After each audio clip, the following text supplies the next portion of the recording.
السلام علیکم ورحمۃ اللہ وبرکاتہ۔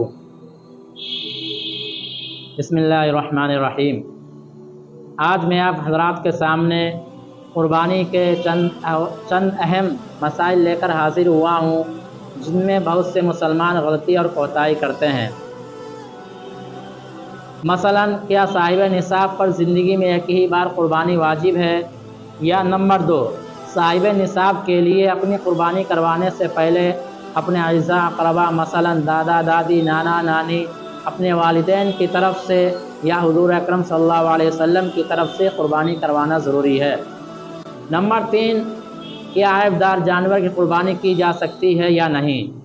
میں ان تمام مسائل کی تفصیل آپ کے سامنے بیان کروں اس سے پہلے میں اپنے تمام سامعین سے اور اپنے اعزاء اقربا سے کہنا چاہتا ہوں کہ میری حوصلہ افزائی کے لیے لائک کمنٹ کریں اور میرے چینل کو سبسکرائب ضرور کریں، اس سے ہماری حوصلہ افزائی ہوگی۔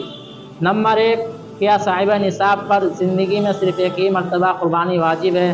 ایسا ہرگز نہیں ہے، بلکہ صاحب نصاب ہونے کے بعد جب تک کہ وہ آدمی صاحب نصاب رہے گا، 10 سال 15 سال 20 سال، جب تک وہ مالدار روپیہ پیسہ والا رہے گا اس پر قربانی واجب رہے گی، اس کو ہر سال قربانی کروانا پڑے گی۔ مثلاً جیسے نماز ہے، جب بچہ عاقل بالغ ہو جاتا ہے تو عاقل بالغ ہونے کے بعد فوراً اس کے اوپر نماز فرض ہو جاتی ہے، اور کب تک فرض رہتی ہے؟ جب تک کہ وہ بچہ زندہ رہتا ہے، 60 سال 70 سال 80 سال، جب تک کہ وہ زندہ رہتا ہے اس پر نماز فرض رہتی ہے۔ ایسے ہی قربانی ہے، جب تک کہ وہ مالدار روپیہ پیسے والا اور صاحب نصاب رہے گا اس پر قربانی واجب رہے گی۔ نمبر 2، کیا صاحب نصاب پر اپنی قربانی کروانے سے پہلے اپنے اعزاء اقربا کے لیے قربانی کروانا ضروری ہے؟ ایسا ہرگز نہیں ہے، بلکہ اگر اعزاء اقربا کی طرف سے قربانی کرواتا ہے تو یہ بہت اچھی بات ہے۔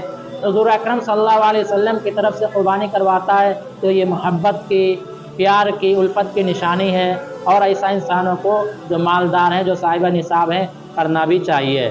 لیکن اس کے لیے 2 بکرے لانے پڑیں گے، ایک مالدار اپنی طرف سے ذبح کرے اور دوسرا حضور اکرم صلی اللہ علیہ وسلم کی طرف سے یا اپنے اعزاء اقربا کی طرف سے قربانی کروائے۔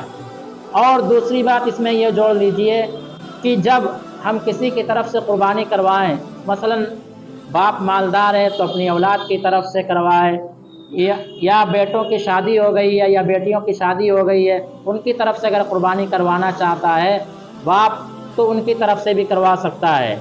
اور اس میں یہ بھی ہے کہ ان کی شرط کی ضرورت نہیں ہے۔ مثلاً کسی لڑکی کی شادی ہو گئی، وہ اپنے سسرال چلی گئی، اب والد یہ چاہتا ہے کہ میں اپنی بیٹی کی طرف سے بھی قربانی کروا دوں تو وہ کروا سکتا ہے، اور اس کے لیے اس کو اپنی بیٹی سے اجازت لینے کی بھی ضرورت نہیں ہے۔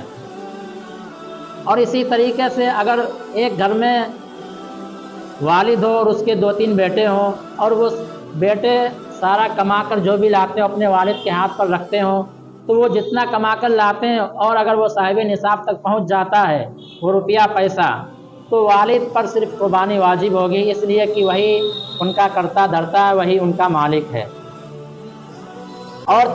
اور یہ بات کہ عیب دار جانوروں کی قربانی ہو سکتی ہے یا نہیں، تو عیب دار جانور کی قربانی نہیں ہو سکتی۔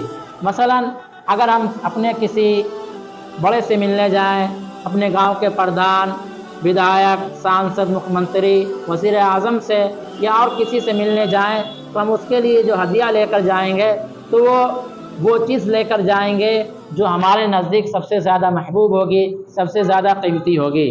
اسی طریقے سے قربانی ہے، جب اللہ تبارک تعالیٰ کے دربار میں قربانی کا ہدیہ پیش کرتے ہیں تو اس کے لیے ضروری ہے کہ وہ جانور صحیح سالم ہو۔ ہم مثلاً کس جانور کی قربانی جائز نہیں ہے؟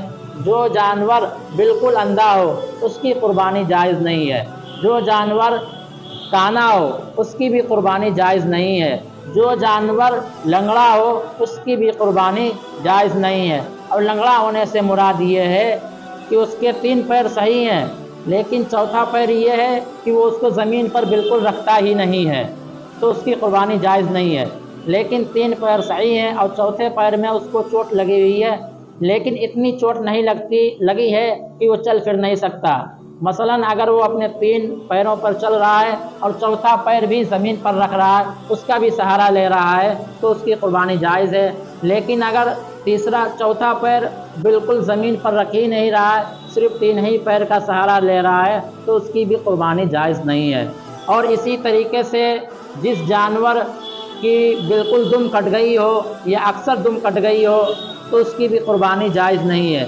اسی طریقے سے جس جانور کا پورا کان کٹ گیا ہو یا اکثر کان کٹ گیا ہو، یعنی 2 حصے کان کٹ گیا ہو، 1 حصہ کان باقی ہو، تو اس کی بھی قربانی جائز نہیں ہے۔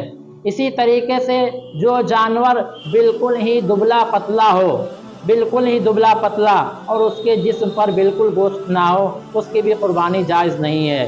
اسی طریقے سے جس جانور کے اتنے دانت ٹوٹ گئے ہوں کہ وہ چارہ نہیں کھا سکتا، یا بہت زیادہ دانت ٹوٹ گئے ہوں، یعنی اکثر دانت ٹوٹ گئے ہوں، تو اس کی بھی قربانی جائز نہیں ہے۔ اگر کسی جانور کے 2-3 دانت ٹوٹے ہوں اور اس کو چارہ کھانے میں کوئی تکلیف نہیں ہو رہی ہو، تو اس جانور کی قربانی جائز ہے۔ اب رہ گیا اگر کسی جانور کے سینگ نہ ہو، تو اس کا مسئلہ یہ ہے، اگر کسی جانور کے سینگ نہ ہو تو اس کی قربانی جائز ہے۔ اسی طریقے سے کسی جانور کے سینگ ٹوٹ گئے ہوں، اس کی بھی قربانی جائز ہے۔